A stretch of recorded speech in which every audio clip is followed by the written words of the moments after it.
Hi everyone! Welcome back to Life in Progress. I invited Chris, a businesswoman, pero siya na mag-introduce ng self niya and ng story niya. But, i-ano ko lang na it's her first time. So, may phone siya para hindi siya malito. And it's okay. Life in Progress is about learning, trying new things, and exploring what else is out there.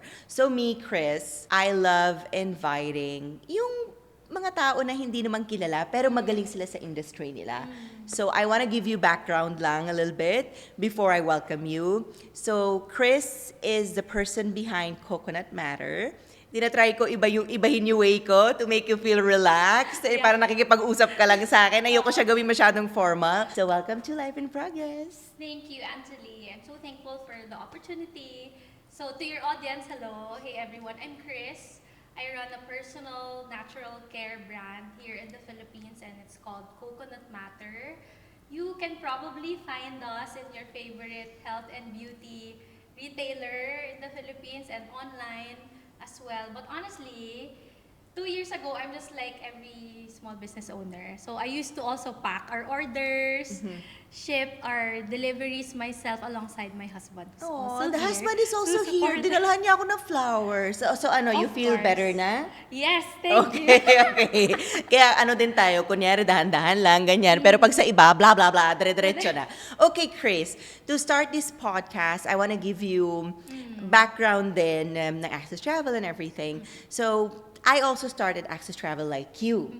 Like from the ground up talaga. 15 years na ako. Ikaw ilang years ka na? Congratulations. 3 years. 3 years. Oh, Congrats. baby ka pa, baby ka pa. Ako teenager na sa business. So, sa Philippines kasi, Chris, malaki yung parang challenge kapag businesswoman ka. That's why I invited you and I will invite more women like you to talk about business. Kasi parang dito, makakapag-business ka lang kapag strong, independent woman ka. Right. Nafe-feel mo yon na medyo ganun yung misconception about business. Kasi I can say na sobrang magkaiba tayo ng personality. Ako parang, let's go, now. Ikaw parang nasa softer side ka. I have my own feminine side. So that's why I wanted you to talk about these things para hindi nang galing sa perspective ko. Do you think for business women, unahin na natin to question na to, ibig sabihin nun, parang kapag businesswoman ka, hindi ka na mag-aasawa? Or hindrance ba siya sa paghahanap ng love, relationships? What is your take on that? So yeah, that's a very good question, no? So your question, from my understanding, is if you're a businesswoman, do you have to make sacrifices? Diba? In Yes. Or other challenge ba aspects. yung pagiging businesswoman sa love and romantic relationships? Challenge ba siya? I think as with every decision in life, whichever path you choose, there's always a trade-off. So you have to make decisions that align to where you want to be. So for example nga, in the context of marriage, I think depende siya sa priorities mo on who you are as a person, your identity. Like if solid ka na, okay, I want to be a housewife or I want to be married, ganyan, then you make decisions that align with that. In the same case, for being an entrepreneur, if you want to be an entrepreneur too, you make decisions that align to that. So I think you have to remove the emotional piece of it because it's such an emotional topic, right? I'm sure you get it. Na parang, I have to choose. You have to choose. You have to make a decision. But I remember you posted something na you can have it all if you decide to, if you make a plan to do it. So, very important that you make a plan. Hindi pwedeng, ay, gusto ko to, gawin, ganyan, tapos you don't take action. So, I think the biggest thing that I learned as an entrepreneur then is to, take action. If you have a dream, you have a goal, do it, even if you don't understand it. I think maybe I could share this parang thing that I learned recently na if you want to be an entrepreneur or pursue something new, you have to be willing to be bad at something long enough to be good at it. Oh, I love You that. have to be willing to be bad at something long enough to be good at it. So, the objective lang ako, na if I want to be a good wife, an excellent wife to my husband, I have to make decisions that align to that. And make room also for my other aspirations. So, to your point, I think, be objective. Treat it like a decision and remove the emotional side of it. There's that. Important din yun. There's a time and place for being emotional. But, you know, sometimes our emotions can hinder us from achieving great things. I If love we that. don't, you know, control it. You have important than emotions. I love being emotional din naman. I cry, ganyan.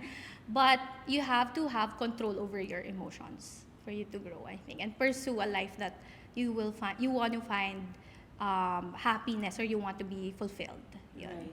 Ako kasi normal na sa akin yan eh. Gusto ko ang business talaga black and white. Right. Siyempre sometimes may emotions involved, pero gusto ko talaga clear.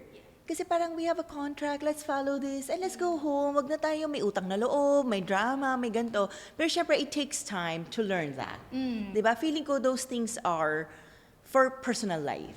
Yeah. I mean, for relationships, ganyan. Pero pag sa business, parang better talaga black and white. Yung parang after nito, pwede okay na.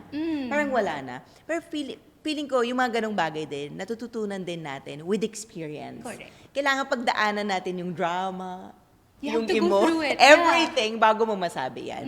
So you were telling me earlier, parang yung shift mo from the corporate world sa business world.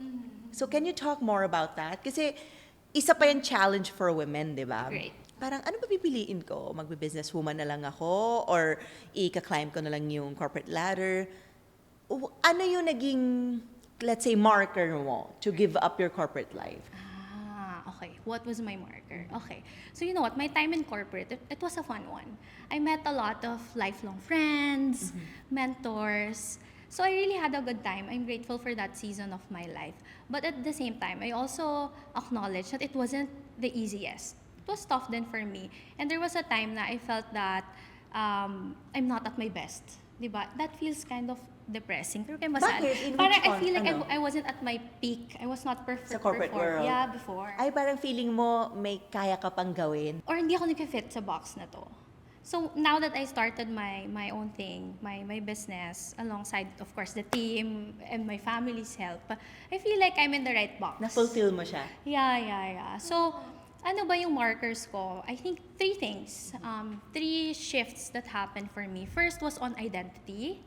Second was on responsibility, the weight of responsibility if you're Sa a corporate business world? versus the corporate world. Okay. That really changed. And then the third piece, I'd say, is the patience of being able to try and learn. So what do I mean with all these 3 things? So the first one on identity. In corporate kasi, which is fine also, you have the background or the strength or the position or the name of the company to back you up. But as a founder or a business owner, you are the brand. I'm sure you get it. You are the foundation. Yeah, you are the foundation, right? So, it's exhilarating and terrifying at the same time. So, that was a major shift for me na, I'm no longer an employee. But it's also fine. Some people do great things in corporate. I Actually, may respect saying that. ako dyan. Yeah. I don't know if you will be able to relate. There are no good employers without good employees. I like that, yeah. Kasi parang win-win situation siya eh. Kapag good yung employees, good din yung employers. Pero syempre, hindi naman to like fact, di ba? Sa case ko lang, kapag hindi ko kasundo yung mga employees ko, feeling ko bad employer din ako. Kasi wala kaming connection. Tapos, syempre kasi in a relationship, kapag yung isa hindi okay, magiging ganun ka din eventually. Yun din yung ibibigay mo. Yeah. Parang wala yung understanding. Pag kasi close-minded yung isa, or bastos yung isa, eventually magiging ganun ka rin. Yeah. Na-feel mo yon? Nafe-feel ko yun. You know what, that's something I learned din. Yung hiring in business, I'm sure you get it, super important. Hirap? Yeah, sobrang hirap. Before, I used to just hire based on passion and skills. Now, I've learned, dapat more balanced ka. Not just passion and skill. Important din yun, di ba? Kailangan din yun, realistic ka lang. But you also hire for teachability of the person and the attitude.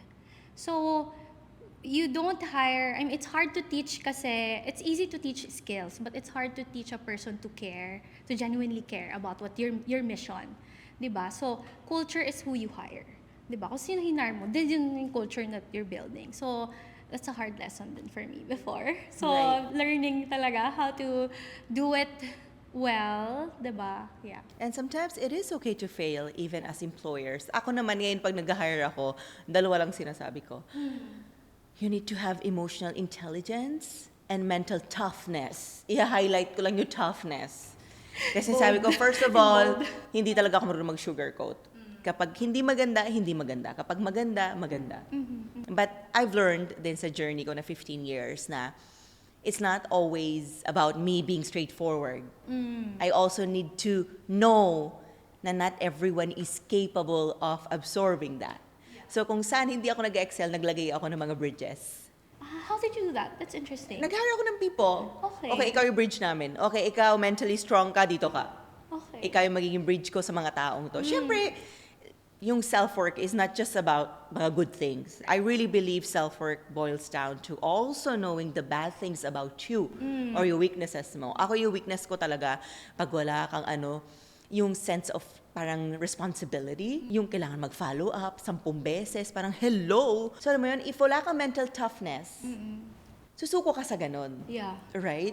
So that's why I think sa hiring talaga, we have to be very straightforward. Kasi parang dating yan eh. Exactly. That's Kaya what- ilatag mo, ito yung cards ko. Ako ngayon sa hiring nilalatag ko na. Oo. Ganto ako, ganto ako, ganto ako. Gusto nyo ba o hindi? Pero di nyo makaka-work. Makikita nyo lang ako. I like that. Transparent ka. Okay, this is who I am. This is how we work. Yes, yun yung natutunan ko. Kailangan we need to be very straightforward. Feeling ko doon talaga nagkakaroon ng mga mismatches. Hindi lang sa relationships, pati sa hiring, working. Kailangan beginning pa lang honest ka na. Yeah. Ganto ako, ganto, ganyan. Tapos pag hindi nagkasundo, at least nasabi mo sa beginning pa lang. Yeah. Ganon ka. So, the shift was about identity. Identity, and then the weight of The weight of responsibilities. responsibility. Yun, hindi ko pa discuss no? Sige. The weight of responsibility, I guess it's very different. You can't compare it versus corporate. Because in corporate, sometimes, for example, you run a campaign in corporate. Pag nag-fail yung campaign, Marketing ka ba? sales, minsan marketing. So when a campaign fails, what does the company do? Diba, you pivot, you adjust the campaign, ayusin natin saan yung mali, ganyan. And you do it again, diba? You just codify and make it right, ganyan. Pag I realized as an entrepreneur, when a campaign fails, not naman all the time, but it might impact your salaries, your rent, Everything. Everything. It feels so real kasi you impact the lives of your employees, the opportunities you give them. So that weight of responsibility dawned on me when I left corporate to be an entrepreneur. And then the third piece is the patience to test and learn. I learned in entrepreneurship na you have to, in corporate kasi parang you have to scale, di ba? Okay, maganda to. Let's replicate in more stores. Let's replicate in more retailers or in bigger channels, ganyan. Gusto mo malaki, the bigger the better. Diba, in corporate. And that's also fine. But when you're a small business owner, you have to appreciate that there's also impact in starting small. Like, okay, let's start, let's test this small channel. Or before siguro TikTok nung nagsa-start pa, di ba? You test it and see if it works. And then, if it works, saka mo siya isa-scale sustainably, depende sa size ng business mo. So, it's also a humbling experience. In corporate kasi, go big. Now, parang, I realized, okay, let's start small and then go big from there. So, that's the third thing that I learned. Yeah. So do you think business is for everybody? I think, Ah. alam mo, yung personal perspective ko dyan. Sige, ikaw. Masyado na nag-glamorize yung girl boss. Right. Parang pinapakita yung naka-suit ka lang. I barely wear suits. I barely sign checks. Alam mo yun? Kasi yun yung parang perspective na ng mga tao. Kasi sa social media. So do you think everyone is suitable to run a business? That's a difficult question. Grabe, diba? no? And also you're right in Kasi saying, pag sinabi mong no, dinidiscourage mo. Yeah. Pag sinabi mong yes, reality is hindi Hindi. Correct, for correct. everyone yung business. Pero feeling ko parang pag sinasabi natin yun, parang nasasaktan yung iba. They take it so negatively. So ano yung insight mo doon? my POV, ulit na naman ako, be objective. Pero I think you treat it like it's a business problem, not a personal problem. And in the same way, I think being a entrepreneur, it's also a skill. Kasi I didn't know how to pack orders. And it's a job. It's also a job. It's a yeah. job. So just like any skill, you have to study it, master it, not just dabble on it, try it, but actually study it, be excellent in it, aspire to be part of the top 1% in that lane. So for me, it's a skill. Like any skill, you can learn it. If you want to learn how to cook, buy a cookbook. Watch YouTube videos. If you want to learn about health, maybe follow si Doc. Dr. Kilimanjaro is right here. Yeah, diba? You want to learn more about health, diba? You want to be healthier. So you put in the reps, and then eventually you'll get better at it. You'll be skilled at it also. So I think I'm more of an optimist. Me too. I'd say if you treat it as a skill, yes. Pero sometimes kasi I think I failed more than I succeeded in many ways. Sino ba yung tumatawag na yan? It's my alarm. I-silent ko na nga. Going back, sorry. I think yeah, I'm an optimist. Na I consider it as a skill. And I hear this a lot, may cliche na siya. It's okay to make mistakes. Because from the mistakes, dun ka matututo eh. Diba? And I really believe we make the best stories from our mistakes. Exactly. Diba? A lot of people don't know about this thing na hindi naman kumita si Access Travel ng 5 years. There was a point in my life, may car ako, wala ko pang gas. It's just, you know, How was it?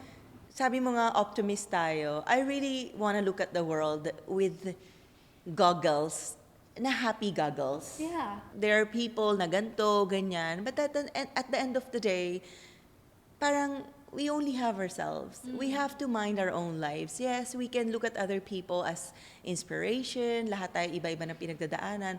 I think one thing I really loved about what you said is yung mistakes. Wala, magagawa mo yan kahit 20 years ka na sa business. Yeah. I recently just made a mistake sa client. I was like, ano ba magagawa ko? Nangyari na.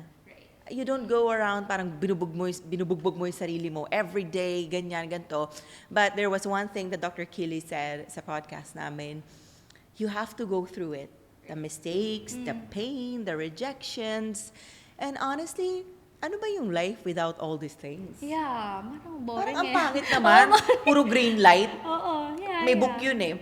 Walang orange light, walang red light, green lang ng green, ng green, ng green. Walang pasaway sa kalsada. Can you imagine driving na walang drama konti sa kalsada, walang sumingit sa'yo, walang epal na pumasok na lang?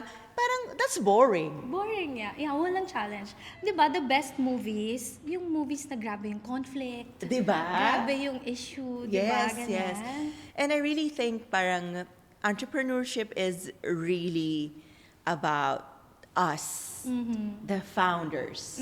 You know, parang our businesses grow with us. Right. Parang when you work sa corporate, it's about the company. But when you are an entrepreneur, the business is about you. Yeah. It grows with you. It grows lahat yung values mo and everything. So, one last thing I want to ask you is, what is your favorite thing about entrepreneurship? Oh my gosh, I love this question. Yeah. Yung mga happy. No, but my favorite thing, I'd say, first is really the team. I love it because you mentioned, di ba, your business grows with you. I also grew with them. There was a time na it's hard for me to regulate my emotions. Kapag may stress, ganyan. So minsan, yung mga bad habits ko na, you pass on the stress to your staff. Minsan, guilty ako doon. Like, minsan nagagawa ko yun. I'm sorry, guys. And that is okay. And that is okay. Ay, But- kaya nga, tatanungin mo sa mga questions, are you 5? I thought we are all adults here. Yeah, Diba? exactly. Matututo ka rin. Matututo rin sila. Yes. So we grow together. You know, I talaga. really believe, Chris, businesses are not like for us to be lame. Human nature kasi yung abusuhin ka. So it is okay to be sorry, but some days, like, you really have to be tough. You have to ask tough questions sa kanila para ma-meet nyo yung middle ground. You're like, what's going on here? Diba? Matuto rin sila eh. Kasi Diba? It's ganun, for them. kasi parang may mga anak ka eh. Ako talaga, for me, I really believe in tough love. It's not just all rainbows and unicorns. And ano yung take mo doon? For me, I agree. Definitely. There are times na you need to say the difficult things. Yes. It's for them. It's a gift. Treat it as a gift. Yes. Feedback is a gift. Right. I treat it as a gift. A mentor of mine told me that, and it stuck to me till this day. Na feedback is a gift. Because it really is. Because if I don't tell you, who will? Do you want to fail outside or you want to fail inside our office? Yes, and my favorite thing that sinabi mo is, this is not personal. hindi to emotional. This is business. We have a vision. We have a certain level of whatever you're trying to achieve, standards, money, or kung ano man. Sa recent experience ko, Chris, before we dive into sa ano Yes, mo, yes, go. nanakawan ako ng pera na sobrang unexpected. I'm so sorry. Sobrang unexpected to sa Okay. very baby business namin. Hindi ko pa siya na-handle. Because first time ko manakawan na actual na pera. Yes. How did you react? Nagulat ako kasi parang ako yung nakahuli. And the worst thing is, etong business namin, hindi nga kumikita ng pera, break even lang. So parang, hindi ko pa siya na-handle.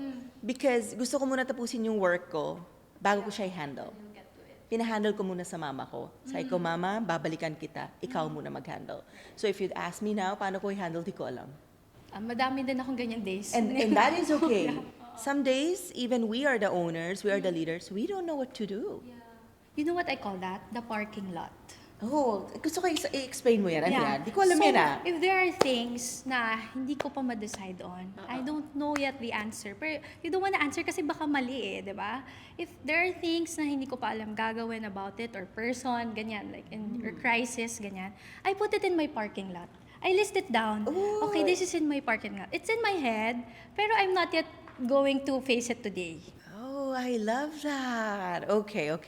So your favorite thing about being an entrepreneur is making First is mistakes? the team, making mistakes, Team? growing with the team. Okay. And then second is listening and hearing the stories of our customers. Like legit, I read every review. I'm sure you do also, Minsan di masakit, ba? may binabasa ko. Pero sa experience kasi namin, yung mga clients namin ay mag-iwan ng review. Oh, okay.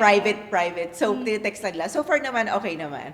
Pero once a year, pag may na-encounter ka na isa, syempre kasi you can't please everybody. Ang sakit, Chris. Masakit talaga.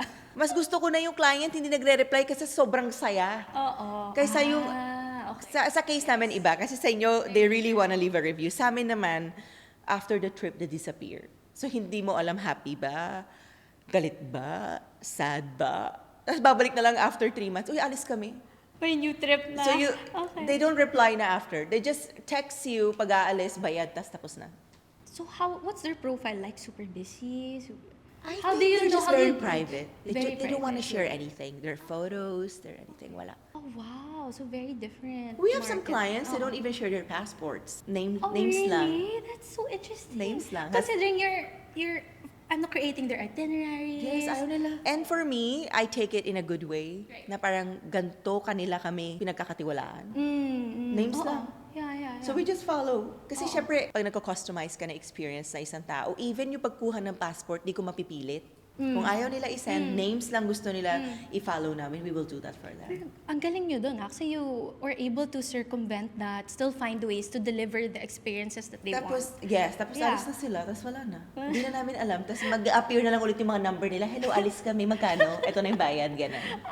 Okay. I love that. Diba? Yung bumabalik. Sabi ko Yeah. nga, gusto ko ng mga ganyang kliyente. Huwag Yeah. na kayo magbigay ng review. Huwag na mag-review. Ayoko na rin ng photo nyo, pera na lang. Pero, okay, yeah, I love that. So in your case, yung mga clients mo, pag nag-iiwan ng bad reviews. Magkaiba tayo ng kaya. Yes, Sa amin, yes. they love talking about it. They love posting about it in their Facebook groups. You know what? Sometime, may bumili sa amin. She just showed me the screenshot. Asan to? This is what I want. Nakita ko sa Facebook group. Someone recommended to me.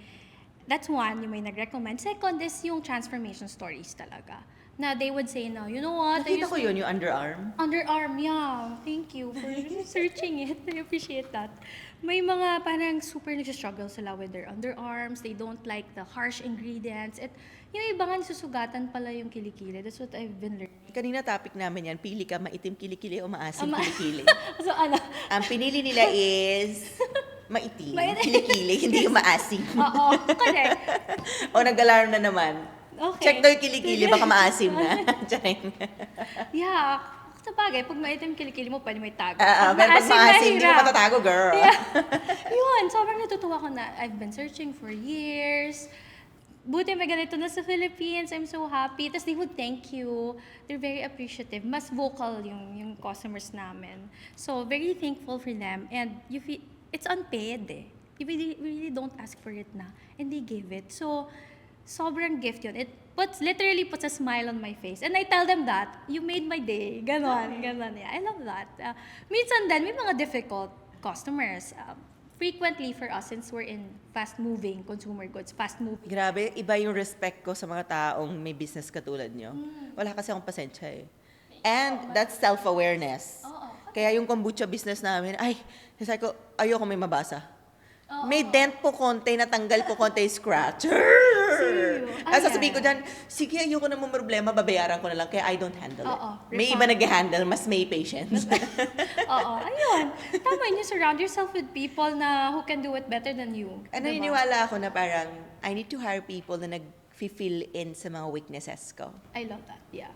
I do that also. Ano I pa try lesson? to. Ano pa? Lessons. Oh, biggest Your favorite lesson. part pala? Favorite Dalawa lang part? ba? Yung dalawang yun. The team, and then the transformation stories, the reviews. Ano naman yung about yourself? Oh, about me? Ang bait naman nito, puro about other people. Hindi. Siguro. Hindi, meron din ako niyan. I think about myself too. Hindi ko lang pa na-mention. Myself, yes. I guess my growth. My growth. I remember before na, because I come from a very simple family. Like my great-grandfather used to be a jeepney driver. As in gano'n. Are you in Manila. Filipino? Meron daw kami Chinese blood, pero hindi ko na I thought you were Chinese, but anyway. Oh, I get that. Okay lang yun. Baka meron. Hindi ko lang alam. So anyway, he used to be a jeepney driver. And then he started his own business. Naging logistics company. Pero that was years ago. Nagsara na rin. So kami, our generation, simple life na talaga. So, when I look back, tas titingnan ko my life now, parang I couldn't believe na That happened.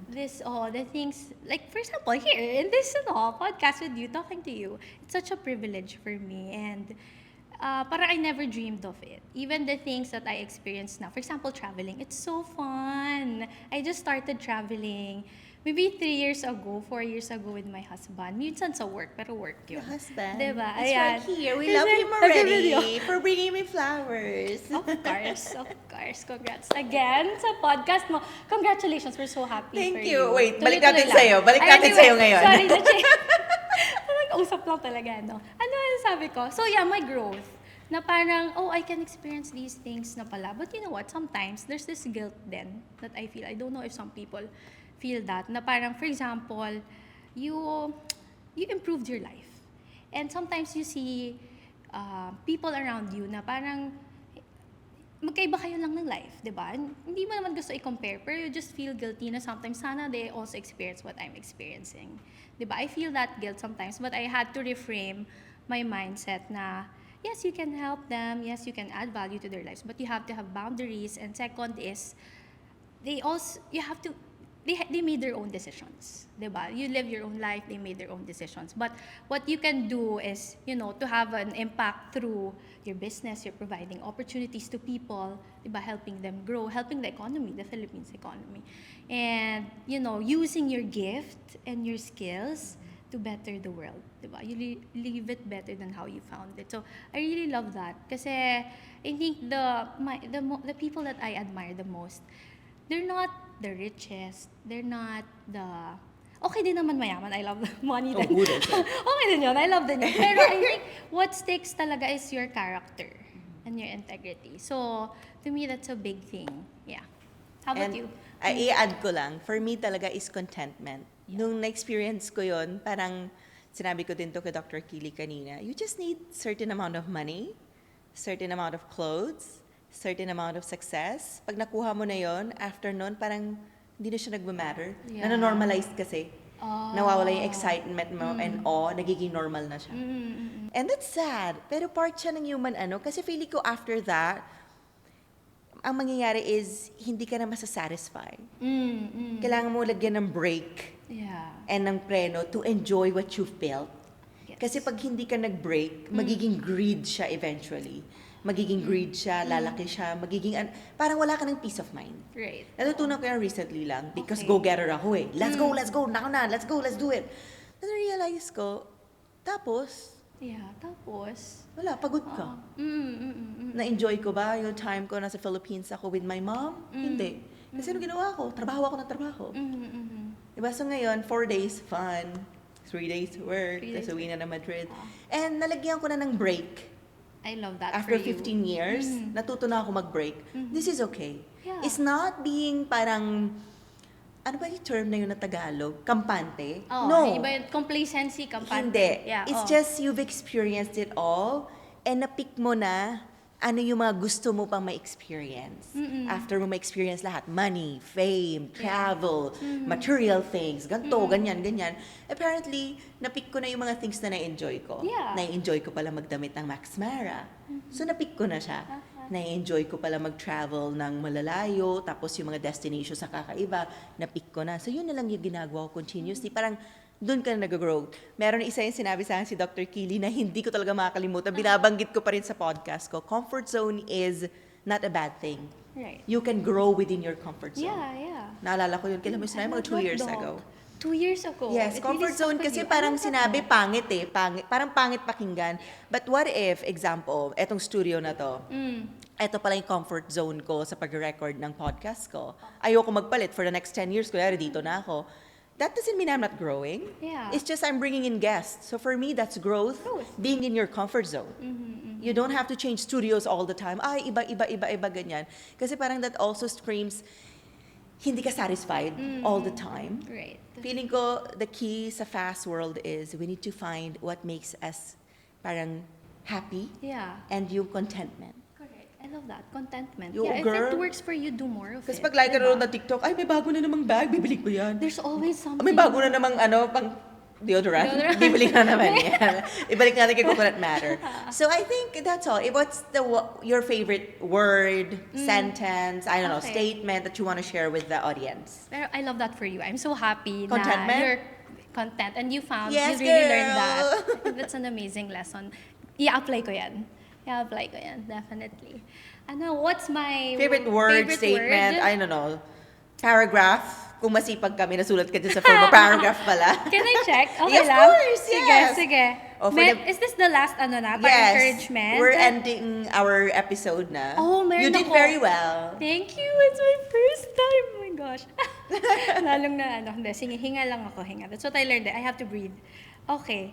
Maybe 2 things. Okay. If you're listening to Anjali's podcast, you're probably ambitious.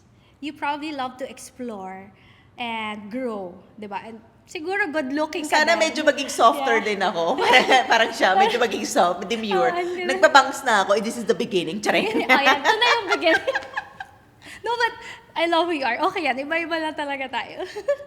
So, yun, you're probably good-looking also, di ba? So, or if you want to start your own business or pursue something na you want to try, ganyan, don't just dabble in it. Don't just try it. Master it. Be excellent at it. As in, be obsessive about it. Aspire to be a part of the top 1% of your lane. So don't settle. Talagang go, chase it with all your strength. So I guess that's my last message. Yeah, be excellent. Treat your business or your work as your craft, As an obsession. as an obsession. Gusto ko yan. Yeah. Pwede ba mag-master ng dance? Mga TikTok dance, Oo. charing. Oo. Kaya ang alarm mo, di na talaga na gano'n. Ano ba di- yung na-alarm mo? Share mo nga sa amin. Curious ako. Ano yung nasa Ano, alarm niya? sa'yo? Drink your water. Kiss Yeah, my ayan, husband. no? Ano ba? Hydrate yourself. Kiss my husband. Ano ba? Baka nandito rin. Mamaya pa yun. Girl, wag mo na i-share. Ano oras? Charing. I think that's all for today's episode. Okay. Thank you so much. Where can we follow you, please? Oh, so you can find our business in Instagram and TikTok at coconutmatter.ph. You can shop us in Lazada, Shopee. Can you mention? Yes, of course. Okay. You can shop us in your favorite health and beauty retailer, Watsons, and Lazada, Shopee, and Oh, TikTok. okay. Wag lang yung OnlyFans mo. Charot! That's all. Bye-bye. Joke lang Bye. yun. Thank you.